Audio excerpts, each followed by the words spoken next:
Hello, I'm Matt Broughton, and with me today is Sarah Agostini, the Head of Business Development at Black Cow Technology. Sarah, thanks very much for your time today. Thanks for having me, Matt. Happy to be here. Now, I want to ask you, you've been with Black Cow Technology for a year. Can you tell me how's your experience been and what have been some of the most exciting challenges and achievements during that time? Well, it's been a wild ride. Coming from a previous B2B role, kind of being on the tech side of things is a bit different. Now it's all about ensuring our partners have the right content for their players. So my job in particular is to enable our partners and provide them with the tools they need to succeed. I'd say the biggest but most exciting challenge has been convincing partners that we're here for the long term. So we are not about having large volumes of partners just for the sake of numbers. Rather, we are kind of laser focused on partners who don't want to fit in that box, who want to control their own landscape, build those next gen games, and kind of create their own branded game pipeline. We want to prove that if you invest in us, our tech will return that investment to you tenfold. I'd say I'm quite resilient. My boyfriend would say the opposite. He would say I'm quite stubborn. So I think I thrive on overcoming challenges that are thrown my way. And Black Cow Technology has developed a powerful and flexible multiplayer technology suite that operators and suppliers can use to create a wide variety of games. Can you tell us a bit more about the capabilities of that suite? Yeah, sure. So I would say the capabilities lie not so much in the tech, but in the minds of the creators using it. So our tech, our multiplayer tech is event driven, which means you can pretty much do anything with it. So if you understand traditional games, how tournaments work, and multiplayer dynamics, then it's all about how you envision using this tech, right? So what do you want to achieve? That's the question you need to ask. Is it player retention? Is it big bonus for certain markets? It's really all about piecing these elements together and figuring out how our multiplayer tech can enhance your goals. And I would say that's the value of our technology.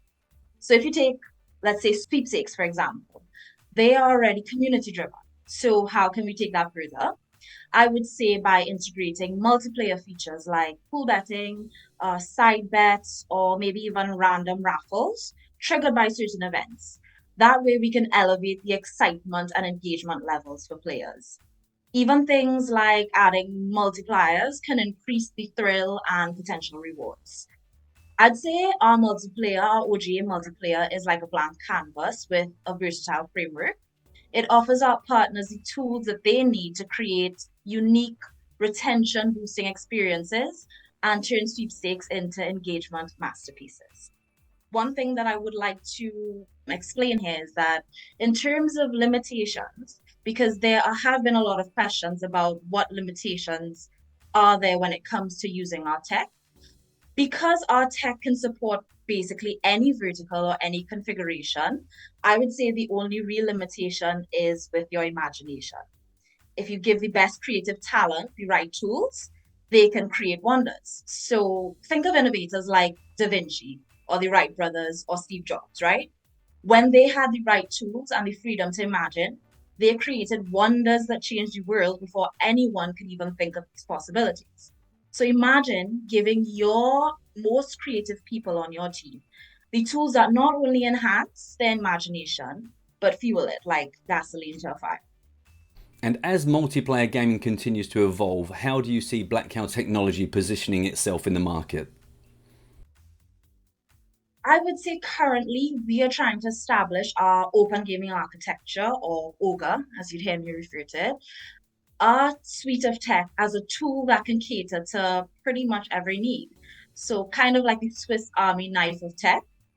It's not so much about selling a one size fit all template because our tech can be used to create hundreds of different experiences. Different operators and developers worldwide would envision multiplayer in different ways, and our tool is designed to enable just that. I'd say one challenge in regulated markets in particular is being able to engage different players responsibly while still being profitable. One crucial strategy would be having strong acquisition tools. So, how do you build that and get players in, right? I'd say via a social community, that could be a really great acquisition strategy. These tools that can allow players to basically invite a friend to play together That would indirectly help acquisition. On the other hand, retention is equally as important. Operators, I would say, need a unique concept to stand out and keep the player as long as possible.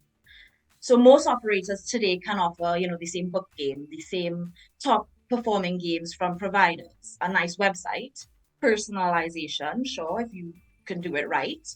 You need a unique concept. So taking jackpots, for example, jackpots is no longer unique. The way you tailor them can. So it's not so much about disrupting or revolutionizing the industry. It's more about finding that extra thing, that one extra thing that keeps players engaged. And that's where multiplayer can come in.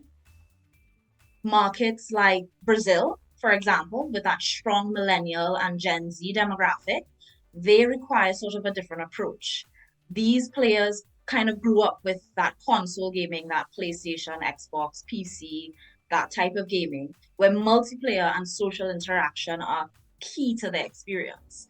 Building those experiences and branding them to specific operators could be a hugely effective acquisition and retention tool, especially in emerging markets where first mover advantage is vital.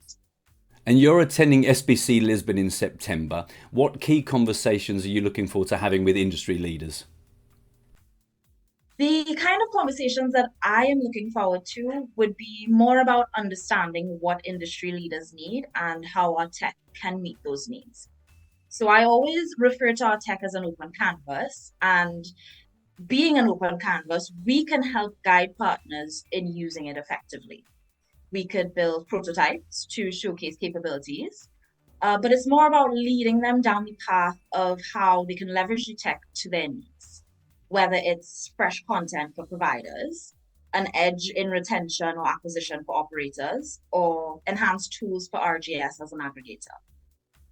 For me, what's really important is to stress on the importance of investing in the right technology early on.